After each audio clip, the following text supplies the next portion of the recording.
ladies and gentlemen? A woman who stays silent? I don't know what they think, what they want from me. If I could just say it, if it would come to the surface, maybe they'd understand, maybe they'd see. But there's no point in saying anything, is there? They never listen. Not really. They don't. All this noise, always so much noise, they think they know. I remember when it was easy, when I didn't have to pretend to be anything else but me. Before all of this, before the rush of their expectations. Before I started measuring myself against their words. They tell me how to feel, how to be, how to stand, how to smile. But it doesn't fit, none of it fits. And it doesn't matter because it's always the same. It never really changes. Sometimes I think about what I've said, the things I could have said, should have said, but what's the point? They'd never hear me. They don't hear the quiet ones, the ones who don't shout. So I stay silent. Silent and still, because silence is my space. A place where I can feel my own rhythm, my own pulse, and no one can take that away from me. They think I'm invisible, they think they've silenced me with their busy voices and their expectations, but they don't know the quiet strength and stillness. They can't know, they never will. I don't owe them anything, not a word, not a gesture.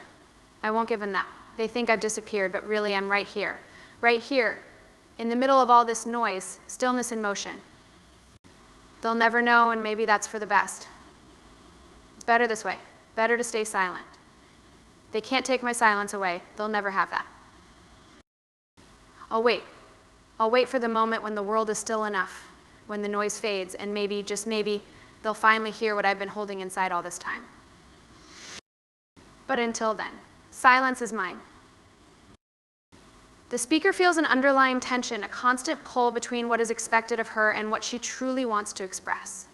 It's not as if she doesn't have thoughts, or that her mind is empty. On the contrary, it's full, brimming with ideas, feelings, and observations that long to break free. But she knows the moment she opens her mouth, the weight of the world will rush in with its judgments, its ready-made opinions. She knows they won't understand. They never do. They'll look at her as if she's saying something else, something they expect her to say, not what she means, not the raw truth of her own experience. So she holds back. She remains silent, not out of fear, but because she's learned over time that her words don't have the power to shift anything.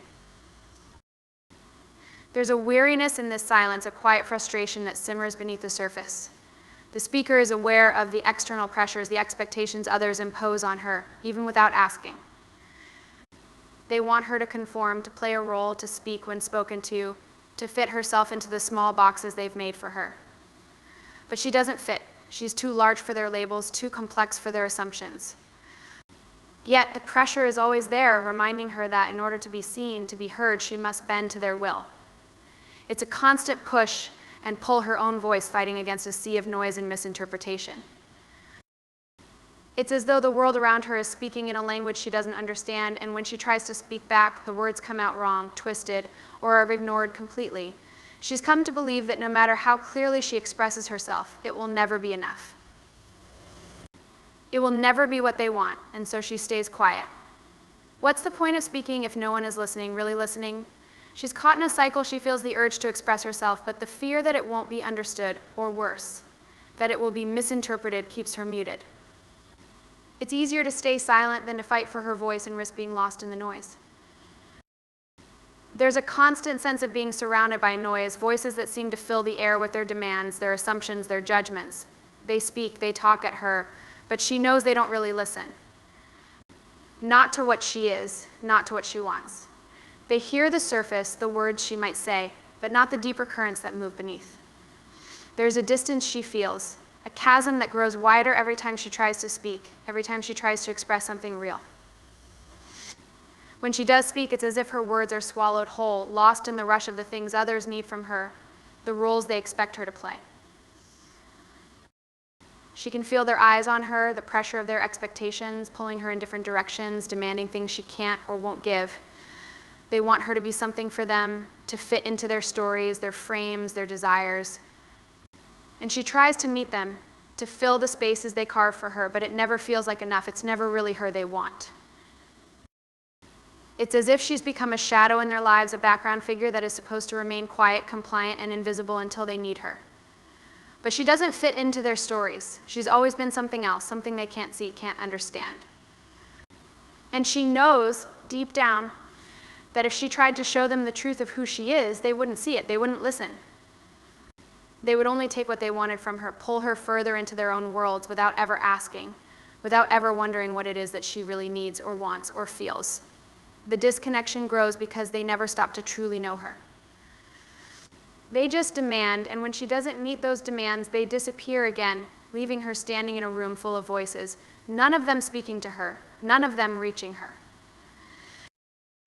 There was a time when things felt lighter, simpler. It wasn't about fitting into a mold or living up to anyone's idea of who she should be. She was just herself, unencumbered, moving through the world with a kind of ease that now seems foreign. It wasn't perfect, of course, nothing ever is, but there was freedom in it, a freedom that felt real, that felt hers. She didn't have to second guess her every thought or action. She didn't feel the constant weight of others' gazes, judging, expecting, measuring her against some invisible standard.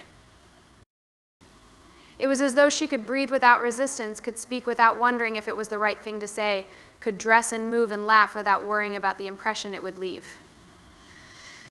There were no roles to play and no scripts to follow. She wasn't trying to be what others wanted her to be, but was simply allowed to exist, to experience things in her own time and in her own way. Those were the days when she could wake up and feel like herself, not a version of herself that someone else had dreamed up or imposed. There was no pressure to fit into this or that box, no fear of being judged for a choice she made, no anxiety about falling short of an expectation. She had the space to think without the noise of society pushing in from every angle, shaping her thoughts, her body, her actions. It was a quiet space, a time when the rhythm of her life felt like it belonged only to her. But somewhere along the way, it all changed. The weight of the world began to press in, slowly, relentlessly. It started as a whisper, then became a shout, until one day it was impossible to hear anything but the demands and desires of others. She tried to push it away, to hold on to the simplicity, but the more the world asked of her, the harder it became to remember what it felt like to just be, without strings attached, without the constant pull of expectation. She doesn't know exactly when it happened, but the simplicity faded, leaving a longing for those quieter days when she could simply exist without fear of being measured, molded, or judged. There's a power in silence that people don't understand, a kind of strength that comes from withholding what others demand, from refusing to play along with the noise and the demands that surround her. They want her to react, to give something her attention, her thoughts, her energy, and yet she chooses to remain still, silent. She doesn't owe them a response. She doesn't owe them any part of herself. The silence isn't passive, it's deliberate, a quiet rebellion against the constant pressure to be what they want her to be. They expect her to speak, to explain, to justify, but she's learned that sometimes silence is more powerful than words. It's her way of saying that she won't be controlled, that she won't be shaped into whatever version of herself they envision. When they shout, when they demand answers, she simply doesn't give them the satisfaction of a response. It isn't out of malice, but out of necessity. She needs this space, this moment where her voice is not owned by the expectations of others. In that silence, she finds a kind of freedom. It's a quiet kind of protest, the refusal to be pulled into a conversation that doesn't serve her, to answer questions that don't matter to her, or to engage in interactions that reduce her to a role she doesn't fit into.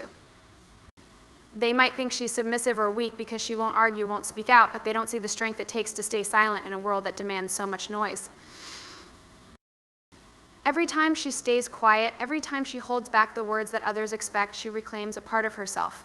It's her small, silent defiance against the world that constantly tells her who she should be. She's not interested in fulfilling their demands and fitting into their narrative. She's done with trying to please them or live up to their stories. The silence is her refusal to give them the pieces of herself that they feel entitled to. It's a shield, a moment of control in a world that often feels like it's slipping through her fingers. They can shout, they can expect, but the silence is hers to keep, and it is in that silence that she finds her own truth, her own strength. Silence is no longer just the absence of sound, it becomes a space of reclamation, where she holds the reins to her own thoughts and emotions. In a world that tries to fill every empty moment with words, expectations, and demands, she retreats into her silence, finding in it a kind of sovereignty. Here, there are no external voices telling her what to think, what to feel, or how to behave. It's a sacred space, untouched by others' needs, a place where her own rhythm takes precedence over the clamor of the outside world.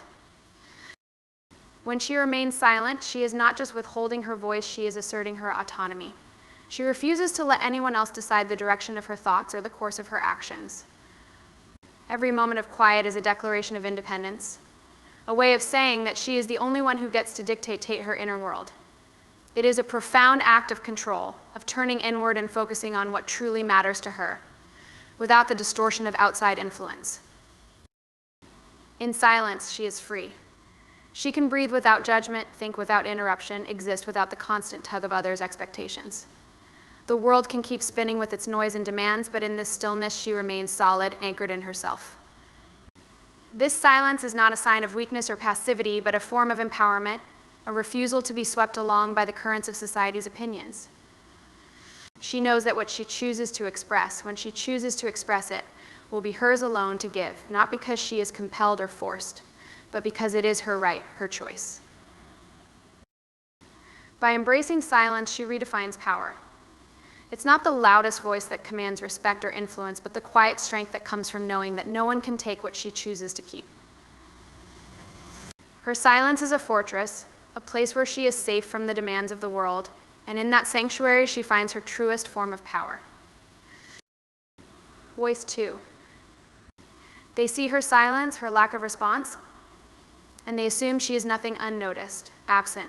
They mistake her stillness for weakness, her refusal to engage as a sign that she has nothing to say, nothing to offer. But they don't understand. They don't see the power in her invisibility, the strength that lies in being overlooked.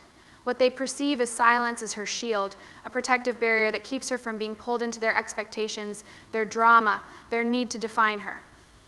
She is invisible, yes, but it is by choice, not by accident. In this invisibility, she is free, free from the labels they would impose on her, free from the roles they would force her to play. By remaining unnoticed, she keeps herself intact, preserving the parts of her that are precious, that are still her own. If they don't see her, they can't claim her. They can't mold her into something that serves them, something that fits their narrative. She is outside their reach, slipping between their demands, hidden in plain sight, and that gives her the room to be who she is on her own terms. The world often values loudness, visibility, the ability to assert oneself in the middle of a crowd.